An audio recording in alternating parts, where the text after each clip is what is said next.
नागपूरमधील हिंसाचाराचा मुख्य आरोपी फहीम खानच्या घरावरती नागपूर महानगरपालिकेची कारवाई, परिसरात पोलिसांचा बंदोबस्त तैनात। नागपूर हिंसाचारामधील अनेक संशयित आरोपी अद्यापही फरार, अनेक आरोपी तेलंगणा, मध्य प्रदेश आणि गुजरातमध्ये आश्रयाला गेल्याची माहिती। नागपूर हिंसाचार प्रकरणाची न्यायालयीन चौकशी व्हावी, ठाकरेंच्या सेनेचे नागपूरचे जिल्हाप्रमुख उत्तम कापसेंची मागणी। हिंसाचार प्रकरणी अनेक निर्दोष लोकांना अटक झाल्यामुळे त्याची सत्यता सुद्धा तपासली जावी, कापसेंची मागणी। नागपुरातली संचारबंदी उठवली, गेल्या सोमवारपासून 11 पोलीस स्टेशनच्या हद्दीमध्ये संचारबंदी लागू होती। अखेर 6 दिवसांनंतर संचारबंदी पूर्णपणे उठवली। नागपूर दंगली प्रकरणी एकतर्फी कारवाई होतीये, संजय राऊतांचा आरोप। दंगलीची ठिणगी दोन्ही बाजूने पडली असून सर्वांवर समान कारवाई होणं गरजेचं आहे, राऊतांची प्रतिक्रिया।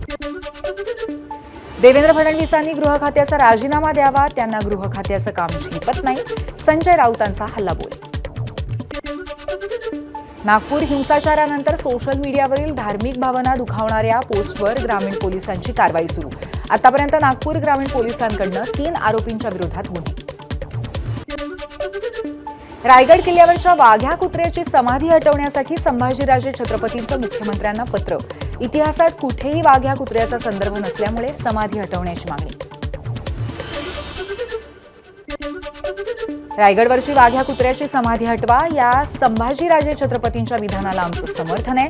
वाघ्या नावाचा कुत्रा कपोलकल्पित आहे, काँग्रेस नेते विजय वडेट्टीवारांची प्रतिक्रिया। वाघ्या कुत्र्याचं शिल्प हटवलं पाहिजे, त्याबाबत मुख्यमंत्र्यांनी दखल घ्यावी, अमोल मिटकरींची मागणी। पुतळाबाई सती गेल्या त्यावेळी वाघ्या नावाच्या कुत्र्याने आगीत उडी मारली असा कुठलाही संदर्भ नाहीये, मिटकरींचं वक्तव्य। रायगडावरील वाघ्या कुत्र्याची समाधी हटवा, संभाजी ब्रिगेडची मागणी। अचानक वाघ्या कुत्रा कुठून आला? कुठलाही ऐतिहासिक संदर्भ नसताना विनाकारण खोट्या इतिहासाचं उदात्तीकरण का केलं जातंय, संभाजी ब्रिगेडचा सवाल। आपण कधी निवडून आला आहात का? अजित पवारांचा राज ठाकरेंना खोचक सवाल। विधानसभेमध्ये सगळेच खोके भाई भरलेत, राज ठाकरेंनी केलं होतं वक्तव्य। राज ठाकरेंचं विधान गांभीर्याने घेतलं पाहिजे, 3 खोक्या भाईंनी एकत्र येऊनच राज्य सरकार बनवलंय, संजय राऊतांची प्रतिक्रिया। प्रशांत कोरटकरवर हल्ला करण्याची हिंमत शिंदेंच्या शिवसेनेने का दाखवली नाही, संजय राऊतांचा सवाल। तर कुणाल कामराच्या गाण्यापेक्षा विधिमंडळात भयंकर गोष्टी सुरू आहेत, राऊतांचा आरोप। समजायला उशीर झाला पण अनुभव मोठा मिळाला, आपलं कोणीच नसतं हे आपल्याने शिकवलं। लोक थोडे उशिरा कळले पण परफेक्ट कळले, ठाकरेंच्या सेनेच्या नेत्या किशोरी पेडणेकरांची सूचक एक्सपोस्ट। मुंबईत मशिदीच्या नावावरती मोठ्या प्रमाणावरती जमीन बळकावण्याचं कारस्थान, भाजप नेते किरीट सोमय्या यांचा आरोप। प्रकरणामध्ये कठोर नियमावली आणि कारवाईसाठी सोमय्या यांचं मुख्यमंत्र्यांना पत्र। समूह पुनर्निर्माणाचा निर्णय लवकरच घेतला जाईल, मुख्यमंत्री फडणवीसांची घोषणा। विविध 18 निर्णय घेतले असून काही दिवसांमध्ये आणखी निर्णय घेतले जातील, फडणवीसांची माहिती।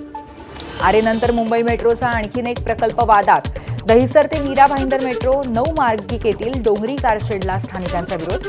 भविष्यात पर्यावरणाच्या समस्या उद्भवणार, स्थानिकांचं म्हणणं।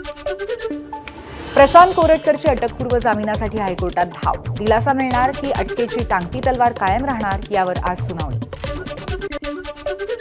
छत्रपती शिवाजी महाराजांचा अवमान करणाऱ्या प्रशांत कोरटकरवरती देशद्रोहाचा गुन्हा दाखल करा, नागपूरचे राजे मुधोजी भोसलेंची मागणी।